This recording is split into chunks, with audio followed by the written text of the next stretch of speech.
Unfortunately, as we've seen throughout this pandemic, some politicians are trying to turn public safety measures, that is children wearing masks in school, into political disputes for their own political gain. Some are even trying to take power away from local educators by banning masks in school. They're setting a dangerous tone. For example, last week at a school board meeting in Tennessee, protesters threatened doctors and nurses who were testifying making a case for masking children in schools. The intimidation and the threats we're seeing across the country are wrong. They're unacceptable. I've said before, this isn't about politics. It's about keeping our children safe. It's about taking on the virus together, united. I've made it clear that I'll stand with those who are trying to do the right thing.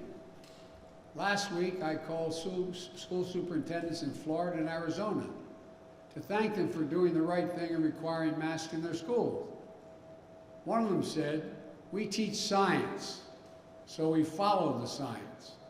The other said, they have a guiding principle, students first.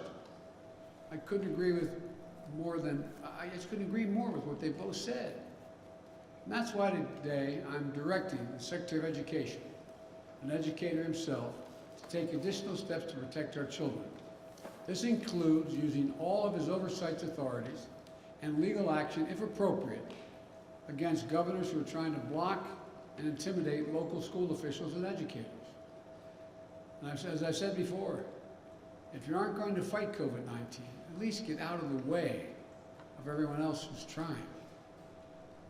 You know, we're not going to sit by as governors try to block and intimidate educators protecting our children.